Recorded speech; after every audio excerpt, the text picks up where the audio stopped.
Well, I'm minded of what one of those presidents of the Ivy League universities said at that famous congressional hearing where they said that calls for genocide against the Jews depended on the context as to whether it breached university rules of conduct.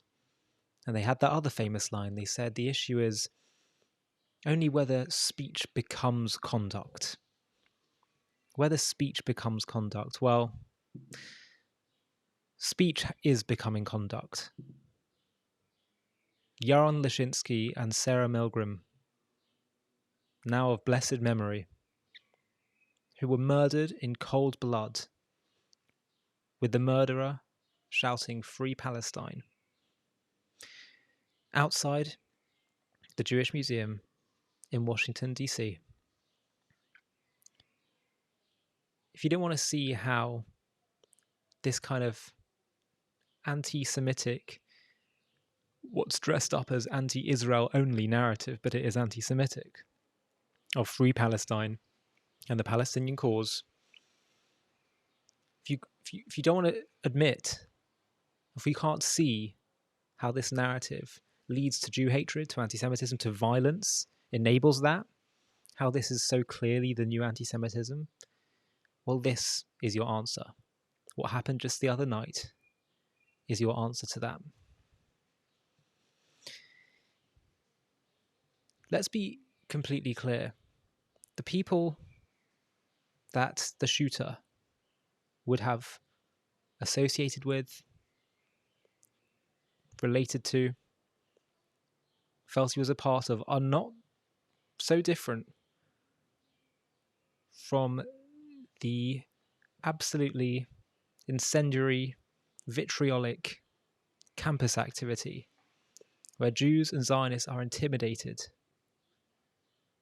simply because of their Jewishness and their Zionism, which has been made into a dirty word, but it is nothing more than simply the actualization of the Jewish people's historical rights, safety, security.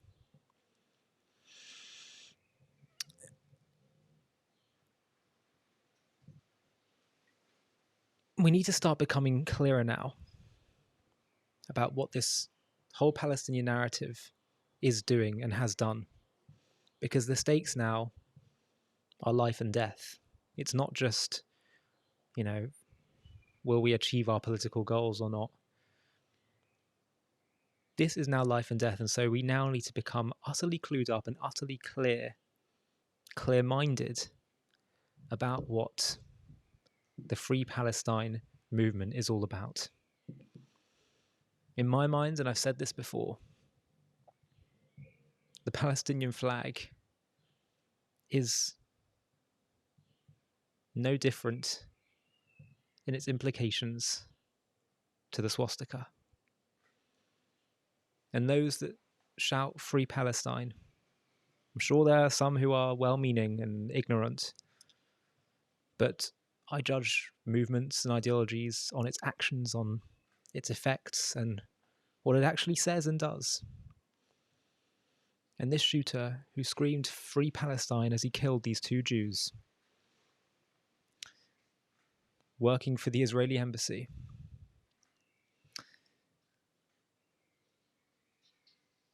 there's no difference in my mind between those that shout "Free Palestine" and those that shout "Heil Hitler."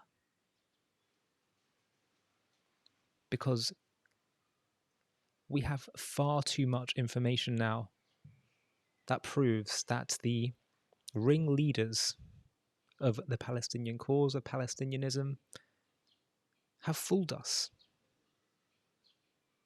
They want us to believe, to think that they care about human rights, self-determination for the people, that they really consider themselves a unique people with a unique identity that wants to have their own flag, country, and all of that. But the facts on the ground show that it's phony. It's only about Jew hatred. It's not about having their own Palestinian state.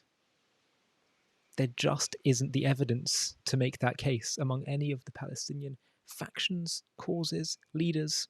There's no evidence for that. And too much of the time we have been wanting, desperate, to believe that it is the case, that that's what it's all about. Bending over backwards in illogical circles, trying to find ways to say, no, what they really want is just a state and that's all it is. But there is too much now, culminating in this recent attack. But if we were just to look at history objectively, and look at recent history, we would see that the cause has nothing to do with self-determination or human rights. It is solely to do with Jew hatred. And so, let me be clear. I do not want to see anyone suffering. I don't want to see any war or conflict. But the way we're going to end that conflict, end this problem that Israel's facing, is not by dancing to the same old tunes. It is not by indulging in more of the lies. Because that's actually what will perpetuate the conflicts. And those that say ceasefire now, just let Hamas live so we can get back hostages and whatever, we'll move on and just try and make things work. That is what led to all these problems festering for so many decades, kicking the can down the road, hoping that they'll come to their senses. There is far too much data that shows us that it's not about self-determination, it's about Jew hatred, and therefore a radically different approach is necessary. And therefore I strongly welcome Prime Minister Netanyahu's statement that no matter how much people pressure him, the war will not end until Hamas is destroyed. And certainly too, the hostages are returned and freed. But critically as well, we are not going to go back to the status quo. He said a condition of ending the war is that the people of Gaza are allowed to migrate. Because it is too clear to me now that I've never thought I'd be someone that would want to see, people pushed out of living in certain places. That's not... Any sensible, decent person wouldn't want to see that happening. But we've tried to live alongside them. We've tried to indulge the notion that what they want is just stated. And for those that say, well, you kicked them out in the first place, so how can you expect them not to resist? No, we didn't kick them out. The Nakba that they refer to happened because they refused to accept the declaration of a state for Israel and a state for the Arabs. And it was only after that there was so much displacement that occurred, largely because the Arabs themselves decided to flee because of the war that was happening. And the Arab leaders said, flee, let us kill the Jews, then you can come back to your homes. How can that be our fault? And so too now. We tried for 20 years to give them autonomy in Gaza. We had a mini Palestinian state. And what did we get? We got terrorism, violence, jihad, October 7th. It's rubbish that they're interested in statehood. They're interested in Jews not being equals, restoring sovereignty in their historic homeland, in their God-given homeland. Why? Because it threatens the whole Islamist expansionist narrative. This is religious, it's not political.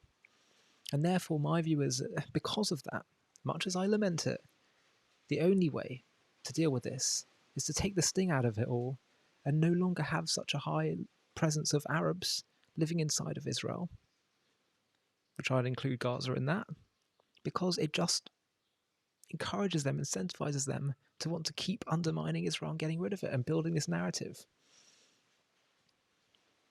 So the Arab world needs to take them in the same way that the Jewish world and the Jewish state took in even more Jews in 1948 than Arabs that were displaced or left their homes. Displaced implied that we did all of it. Actually, a lot of it was because they were told to by the Arab leaders. The Arab world needs to accept their fellow Arabs the same way that Israel accepts its Jews. We can't go back to a status quo. It may sound radical, but I believe that it's even more radical to bury your head in the sand and pursue the same old tired tunes that have just led to stalemate and, by the way, public impatience. and alienation with Israel. We're worried that doing something radical could create even more public dissatisfaction and Israel becoming more and more isolated. I say, actually, by not being decisive and making radical changes, this problem will continue to fester and people will lose patience with Israel. So yes, speech does become conduct. And that means that we can no longer go halves or be super nuanced in responding to the Free Palestine cause. It's not working. And by not speaking explicitly as I am and calling it phony, the problem will continue, God forbid.